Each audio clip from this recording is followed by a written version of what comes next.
Former FBI Director James Brian Comey Trump, Comey saying Dems have to win in 2020, exposed his partisan stance, Silicon Valley, presented by it.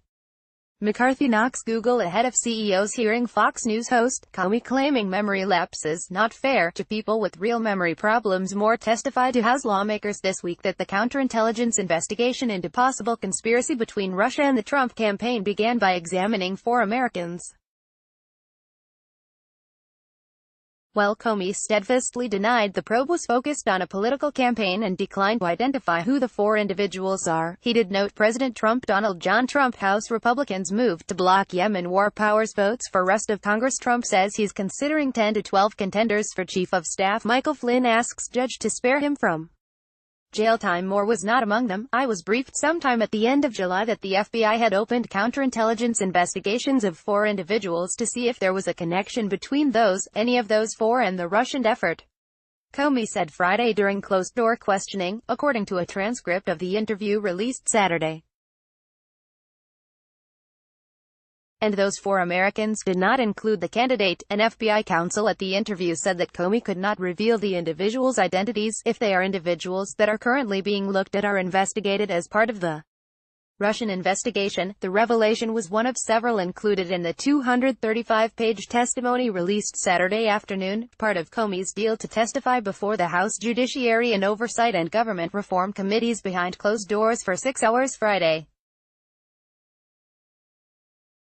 And while Comey could not comment on the special counsel's ongoing investigation during the testimony, he forcefully defended Robert Swan Mueller sauce. U.S. should applaud choice of Mueller to lead Russia probe. More, the FBI and its agents that have come under GOP scrutiny. In particular, Comey went to bat for former counterintelligence agent Peter Strzok, who was fired earlier this year for sending disparaging text messages about the president while he worked on 2 key FBI investigations during the 2016 presidential election.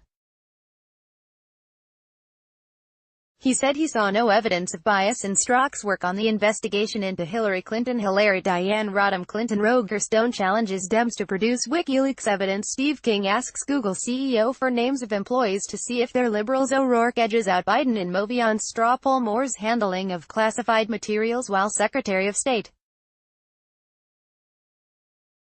Still, Comey said that had he known about some of the now-surfaced texts that Strzok had sent to Lisa Page, a former FBI lawyer Strzok was having an affair with at the time, he would have removed the agent for even giving the appearance of bias against Trump. But Comey appeared to dismiss claims Strzok may have acted out of bias to hurt Trump's campaign, an allegation some Republicans have made after a text message from Strzok surfaced saying, "We'll stop Trump" during the heated presidential race. Comey argued that since Strzok was involved in the counterintelligence probe that tied in some members of the Trump campaign, the then-agent had ample opportunity to hurt the then-Republican candidate, which he didn't take. Strzok also was one of the handful of people in the entire world who knew we were investigating 4 Americans who had some connection to Mr. Trump during the summer of 2016, and he didn't tell a soul. Comey told the congressional investigators, so it's hard to reconcile that with his being on Team Clinton. It's hard to reconcile his not leaking that Trump associates were under investigation and his drafting of a letter to Congress on October 28 that Secretary Clinton believed hurt her chances of being elected, he continued.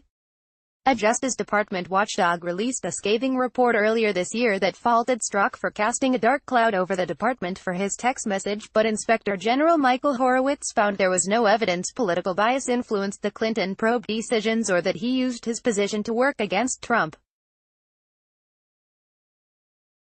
Comey also stood by his handling of the investigation into Clinton's use of a private email server, saying that he still thinks it was better for him to have revealed that the FBI was re-examining the case just weeks before the 2016 election, rather than not disclose it to the public. Do I stay silent and leave the Congress and the American people relying on something I now know is a lie, or do I speak? And those are 2 really bad options. And my choice was to take the least bad, because to conceal would be to destroy the FBI and the Department of Justice, Comey said. The highly controversial decision, which Clinton has maintained played a significant role in the 2016 election results, was also the subject of a DOJ Inspector General report released earlier this year. That report found that Comey broke with departmental standards and practices, but did not find that he was politically biased or otherwise influenced. And while Republican lawmakers pressed Comey on whether he still believes that Clinton didn't deserve to face charges, he said he considered the case closed. "There's no serious person who thinks there's a prosecutable case there," he said, later claiming that anybody that thinks we were on Team Clinton trying to cut her a break is smoking something. Comey also shed light on an investigation by the FBI's Inspector General into potential leaks coming from the FBI's field office in New York. He said he ordered the probe after Rudy Giuliani, now the president's attorney, made public statements in October 2016 hinting that more news on the Clinton emails probe was about to break. Comey sent a letter to Congress saying he was taking another look at Clinton's emails 2 days after Giuliani's comments. Giuliani, now Trump's lawyer, has since said that he was asked about FBI agents about the remarks, but has asserted that he wasn't leaked any information. In particular, in I want to say mid-October, maybe a little bit later, Mr. Giuliani was making statements that appeared to be based on his knowledge of workings inside the FBI New York. Comey said. The former FBI chief said he was fired before the investigation could be completed, but noted that it was the same probe that led to the firing of former FBI Deputy Director Andrew McCabe. George McCabe. Mueller's real challenge. Mueller's findings don't matter. Comey reveals new details on Russia probe during House testimony. More for making an unauthorized disclosure to the media. Comey also used the interview to continue his criticism of the president. Both he and Trump have publicly exchanged barbs in the months since Comey's firing. "I think we have become numb to lying and attacks on the rule of law by the president. All of us have to a certain extent, and it's something we can't ever become numb to," Comey said Friday. And during another lengthy exchange, Comey elaborated on his past comparison of Trump to a mob boss, saying the president favored loyalty toward him over the betterment of the nation. "It's not about any higher values or institutional values.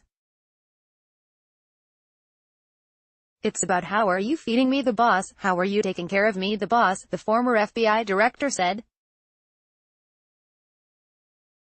Comey did offer some praise for Mueller, who has attracted Trump's ire as he continues to investigate possible Russian collusion with the Trump campaign, an allegation Trump has repeatedly denied. "There are not many things I would bet my life on," Comey said.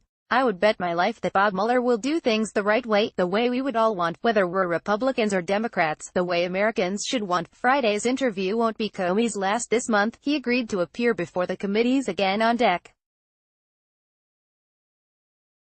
17 after Republicans said they still have question for the ex-FBI head. Democrats will take over control of the House committees in January, but Comey told reporters on Friday that he would also be willing to appear before the Democratic-led panels if requested to do so. And he had harsh words for Republicans on the committees after the hearing, tweeting Friday evening that the interview wasn't a search for truth, but a desperate attempt to find anything that can be used to attack the institutions of justice investigating this president. "They came up empty today, but we'll try again," he added.